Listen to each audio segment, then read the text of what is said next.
women of childbearing age, like the early childbearing years, 20s, 30s. Come on to the front of the room. I'm talking to you guys first. Hey, my name is India with Fashion Home Life by E. And I wanted to do this video because you're seeing a lot more conversation over the past few years happen around this topic. And I wanted to chime in just with, from my perspective, on whether or not I regretted not having children. So let me give you a backstory of what lens I'm going to be speaking from. I am in my early 40s. I have been married for, well, I'm sitting there trying to calculate it. I've been married for almost 20 years. And early in my teenage years, I questioned whether I wanted kids. That feeling never went away. And even when I met my husband, and we were actually just casually dating to get to know each other, I told him up front then that I was on the fence about kids and I wasn't sure whether or not I would change my mind. And obviously, for a big reason, kids is a big decision to make in life. And when us being so young, when we met each other, just I did not want him to, if that was a deal breaker for him, I wanted him to not waste his time and go talk to somebody else, because I can't promise you that when I turn 25 or when I turn 30 or in that range, like just later on in life, I would change my mind. And in fact, I never did. And obviously I still get a period, so I could very possibly have children still. Would it be more difficult than when I was 31? Absolutely. So, but I just said that to say, like, just even if I change my mind tomorrow, I mean, it's possible, and then I can always adopt. But I'm very happy with my decision not to have children. Give you a little bit of backstory there, but also want to just tell you a little bit about my upbringing too. I grew up in a two-parent household. My parents are still married to this day. I am very blessed to have the parents that I have. They are not perfect people, but they are the best parents I could have ever had. I grew up in a middle class household, and my parents are and were, when I was younger, extremely supportive, very involved in me and my siblings' lives and things that we wanted to do.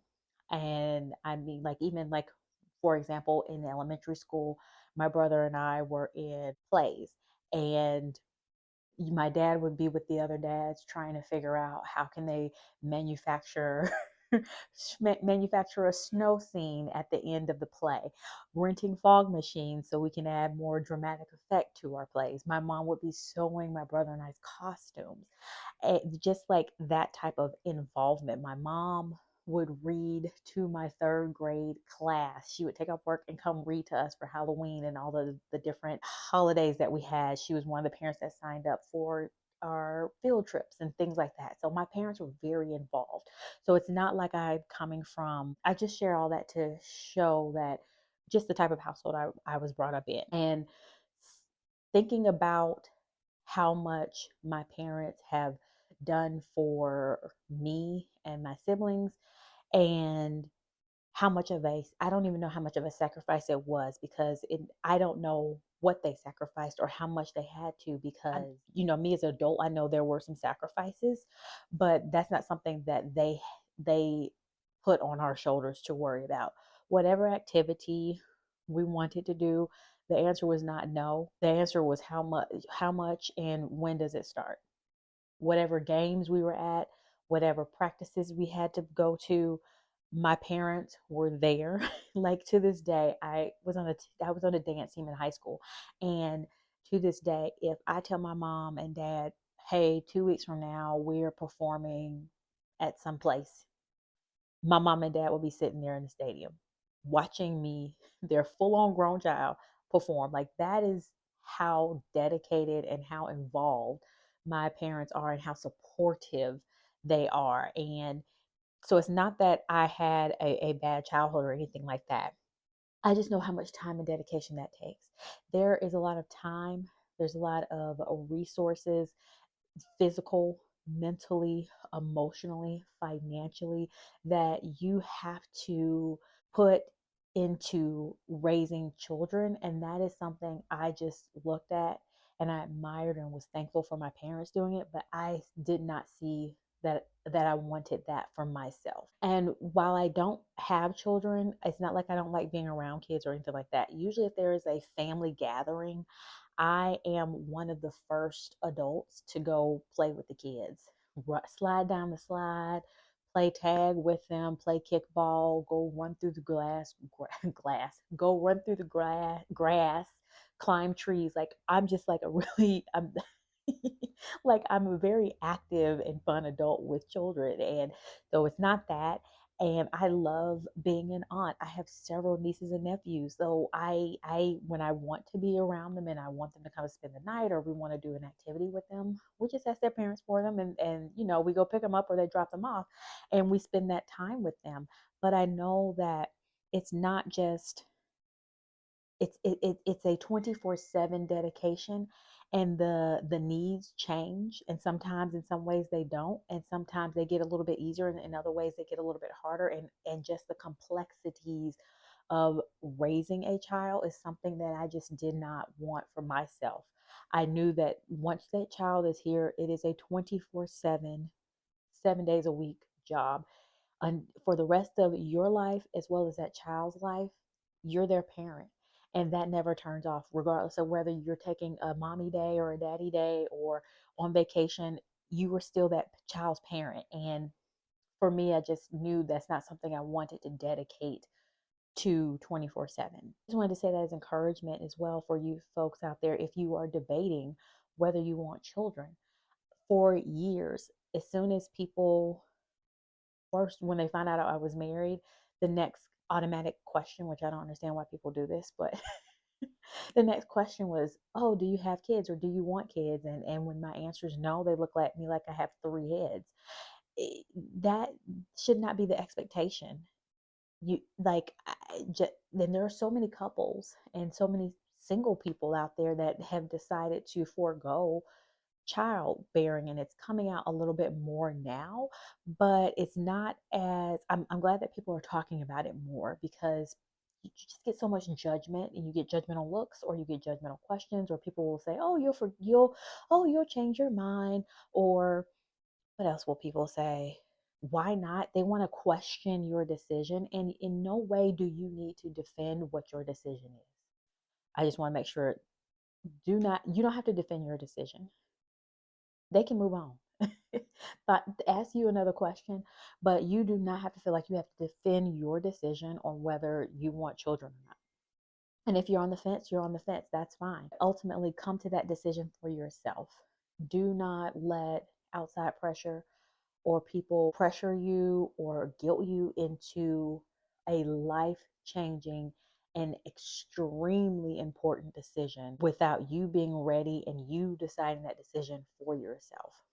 I am from the school of thought that children are not a compromise, in the sense that, for example, if you have a couple and one wants two kids, one wants three kids, that third one is not a compromise. I think the compromise is, well, we both know we want it. We agree upon two. And I know that that third one, for whatever reason, is not something I want to add to my life. Well, the compromises we have two, not the compromises we have one more because one wants it and the other one doesn't.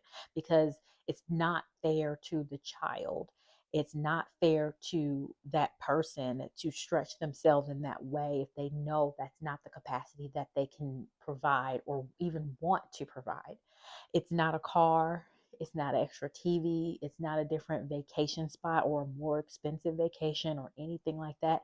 It is a full on human being that did not ask to be here and deserves the the best that you possibly can give them.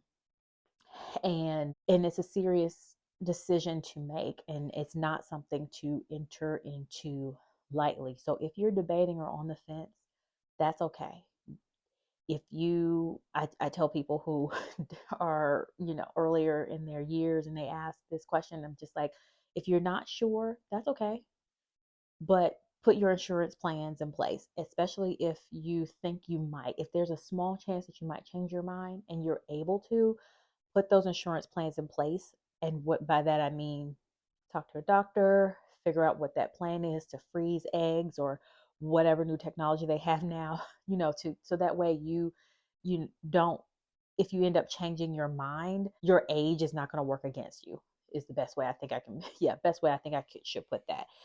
Try to do whatever you can that is possible to put those backups in place for yourself if you think you're going to change your mind. But for me, like I said, I'm in my early 40s. I still get my period, so I could there could be a child that can be born. But if I change my mind and wanted to have children, but that's just not something I see and want for myself. Do I regret it now? No. Will I regret it when I turn 50? Well, I'm not 50 yet, so I don't know. I have to let you know then when I when I turn that age. Is it possible that I could regret it? It's possible. We're human beings, we change. And me being in my early 40s, I'm noticing things changing about myself and my opinions and my feelings and all of that. But I definitely, like I said, since a teenager, had not changed my mind yet. So I doubt I will change my mind. But if I do, then that's just a decision I know I made, and I'll have to deal with that then. But I definitely wanted to provide some support as well as some encouragement for you folks out there, because people, I don't know why people feel like, as far as like children go, that topic, as well as being married, are things that people feel like is a conversation that needs to be had with them. Like, it's none of your business. It's for that person themselves to work that out and decide if that's what they want. And especially women, like, I, a woman does not have to be married. A woman does not have to have children. And I think it's an unfair expectation as well. But I hope this was helpful for you guys. Thank you so much for watching. Make sure you hit the like button, and I will talk to you in another video. Bye.